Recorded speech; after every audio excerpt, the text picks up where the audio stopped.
Olá, bem-vindos! Hoje a gente vai mergulhar numa das histórias mais fundamentais de todas, a relação entre o céu e a terra.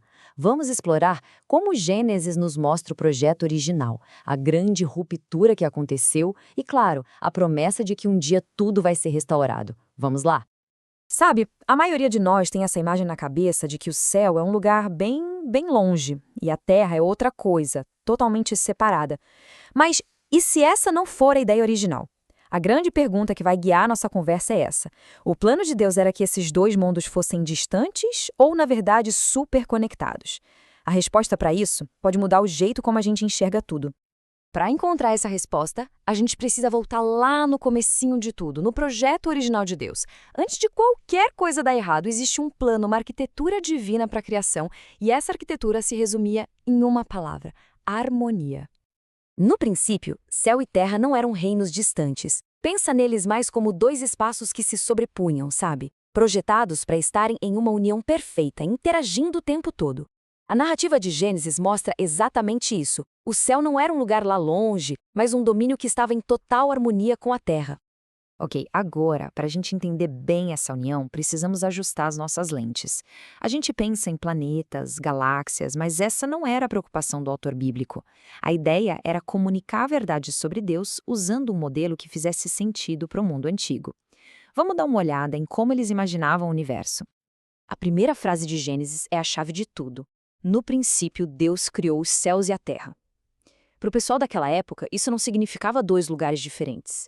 Era uma figura de linguagem hebraica que queria dizer tudo, o universo inteiro. É tipo quando a gente fala do Oiapoque ao Chuí para dizer o Brasil todo. Céus e terra significava a criação inteira. E olha só a estrutura que eles usavam para visualizar isso. Uma casa de 3 andares. Lá em cima, os céus, o espaço de Deus, o lugar da ordem, da perfeição. No meio, a terra, o nosso domínio, o da humanidade. E em volta de tudo, as águas, que eram um símbolo do caos. Um caos que Deus organizou para criar um lugar seguro para a vida. Mas o ponto principal é que esses andares não eram isolados. E isso nos leva ao ponto de encontro, o Jardim do Éden. Ele era muito mais que um paraíso. Ele é descrito como um templo-jardim, um lugar sagrado, onde o espaço de Deus e o espaço da humanidade se encontravam perfeitamente. Era ali que a presença de Deus habitava na Terra. E a missão da humanidade era expandir esse jardim, levar essa ordem e a presença de Deus para toda a criação. Mas essa harmonia, essa união perfeita, foi interrompida de um jeito trágico. A história dá uma virada dramática, e aquele ponto de encontro entre céu e terra é quebrado violentamente. Em total contraste com a harmonia que a gente acabou de ver, o resultado da rebelião humana foi isso: separação. A ponte entre o céu e a terra foi destruída. O acesso direto à presença de Deus se perdeu. Mas como foi que isso aconteceu?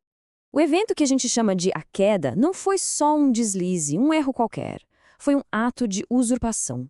A humanidade, que foi criada para viver em parceria com Deus, simplesmente disse não obrigado para a sabedoria dele e decidiu que ia definir o que é bom e o que é mal por conta própria.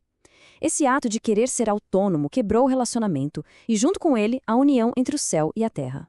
As consequências dessa rebelião foram imediatas e, sinceramente, catastróficas.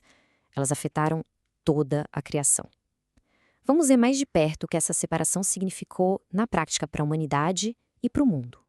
A primeira consequência, e a mais simbólica, foi a expulsão do templo-jardim. O acesso à presença de Deus foi bloqueado.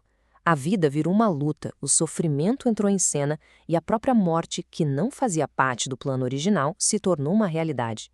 E não foi só algo externo. A mente e o coração humanos também foram corrompidos, nos inclinando a sempre criar nossas próprias versões distorcidas de Deus e do céu. E esse ato de usurpação acabou virando um padrão. A história da Torre de Babel é um exemplo perfeito disso. A humanidade, de novo, cheia de arrogância, tentou construir o seu próprio caminho para o céu, alcançar o divino nos seus próprios termos. E Deus precisou intervir, mostrando que a reunião entre céu e terra só poderia acontecer do jeito dele, não do nosso. Mas olha, a história não termina nessa tragédia. A queda não foi o fim do jogo. Na verdade, ela se tornou o ponto de partida para a grande história da redenção de Deus.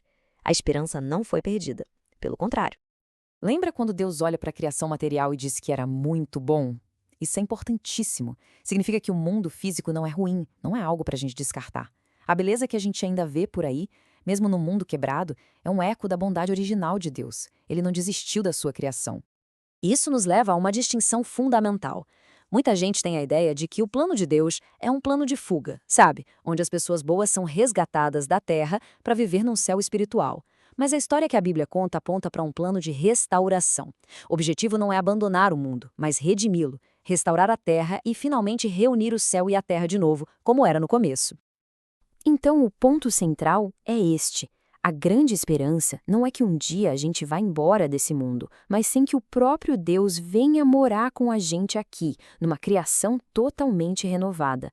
A meta é a comunhão, é a reunião do céu e da terra, com a presença de Deus preenchendo absolutamente tudo.